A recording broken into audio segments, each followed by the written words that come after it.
Hello mga katubo, welcome back to my channel. For today's video, ang pag-uusapan naman natin ngayon ay patungkol po ito sa dalawang plumbing device na magbigay automatic on and off sa ating motor pump, which is a pressure switch at ito naman ang pangalawa, APC. Let me explain kung paano po ang mga function nito kasi ang daming naguguluhan ito mga katubo kung alin ba talaga ang gagamitin nila, ang pressure switch ba or ang APC. So ang ating uunahin ay itong pressure switch. Ano po ba talaga ang gawain itong pressure switch sa ating connection between motor pump and pressure tank? Paano po ba ito gagana sa ating linya o sa ating motor pump upang mag-automatic on and off ang ating motor pump? So ganito mga katubo, unang-una kailangan talaga natin maglagay ng pressure switch sa ating motor pump at pressure tank. Ang function nito para ma-detect po niya ang laman ng ating pressure tank, kung ilan na po ang ilalaman ng ating pressure tank. So halimbawa kapag iset ng tubiro ang inyong pressure switch to 20 PSI cut on at ang cut off ay 40 PSI. So marami na pong tatanong nito, ano po ba talaga ang 20 PSI at 40 PSI? Ganito po kasi yan mga katubo, ang 20 PSI cut on, ibig sabihin po niyan, ang ating motor pump kusang aandar kapag pumalo na po ang ating pressure. Kung tingnan nyo sa pressure gauge, kapag pumalo na po yan sa 20 PSI, dahil sa mga gumagamit ng tubig, unti-unti siyang bumabalik, o kapag tinatamaan niya yung 20 PSI, saka na po aandar ang ating motor pump. Ganyan po ang principle ng pressure switch. So once na papalo yan sa 20 PSI, kusang andar ang ating motor pump para mag-reload ng hangin at tubig dito sa ating pressure tank. So habang umaandar ang ating motor pump ay patungo yan sa 40 PSI, which is yun po ang cut off niya. Ibig sabihin kapag pumalo naman sa 40 PSI ay kusang mag-automatic shut off ang ating motor pump kapag andyan na po yan sa 40 PSI. Yan po ang cycle.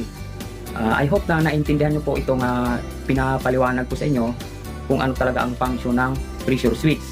So ngayon, dito na naman tayo sa how about kung laging umaandar ang ating motor pump, wala siyang abundant na nahigop na tubig, hanggat hindi pumalo sa 40 PSI yung pressure gauge na yan, which is andyan sa nahihinto ang ating motor pump sa pag-operate, patuloy pa rin aandar ang ating motor pump. So na-notice nyo na kapag laging umaandar ang inyong motor pump ay nag-iinit po ang kanyang casing. So that's the time na medyo alanganin ang ating motor pump.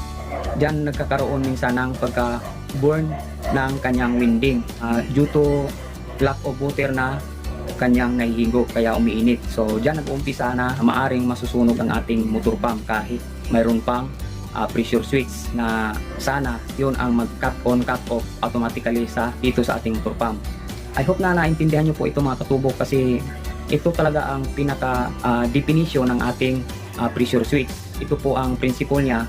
Hanggat hindi siya makapalo sa 40 PSI na yun ang sinasabi ko na ulit-ulit ko itong sinasabi na ito sana ang time para mag shut up automatically ang ating motor pump. Pero paano nga kung wala siyang masyadong nahihigop at mabagal ang pag-akyat ng ating pressure kaya masusunog ang ating motor pump? So huwag niyo pong sasabihin na hindi masunog ang ating motor pump dahil mayroong pressure switch. Dito na po pumasok yung ating pangalawang device, which is itong APC, meaning to say APC, automatic pump controller. Napakalaking tulong ito sa ating motor pump kapag inakabit ito sa ating motor pump. Tulad ng sinasabi ko, laging umaandar ang inyong motor pump dahil wala po siyang nahihigop na maraming tubig. So kailangan kakabitan po natin ito sa device na ito. Kapag nakakabit ito sa ating motor pump, ang main function ng APC, kaya niyang ma-detect kung hindi abundant ang nahihigop ng ating motor pump. Ibig ko sabihin kapag hindi masyadong nakakuha ng tubig o nakahigop ng tubig ng ating motor pump, ay kusa po itong nag-automatic shut up. Tinutulungan ito ang ating motor pump para hindi siya iinit or masusunog. Kaya ito ang advantage kapag mayroon kayong EPC sa inyong motor pump. So So sana naintindihan nyo mga katubo ang comparison between pressure switch at EPC, kung ano ang mga function nito sa ating motor pump at pressure tank. So ngayon, tatanungin ko sa inyo kung alin ba talaga ang mga nakakunik dyan sa inyong koneksyon. Kung mayroon po kayong pressure tank at motor pump, ito po bang pressure switch or itong EPC? So comment down below kung alin ang mga koneksyon na mayroon kayo. So yan lang ang maibigay ko sa inyo mga katubo for more info about sa EPC at pressure switch, kung ano talaga ang function ng mga yan pagdating sa koneksyon ng ating motor pump at pressure tank. So sana naintindihan nyo lahat. Sa mga naguguluhan pa dyan, maaari lang po kayong magko-comment dyan sa baba para mabasa ko at masagot ang inyong mga katanungan. Yun lang po ang video natin mga katubo. So kita-kits tayo sa next ko na upload video. Paalam pansamantala.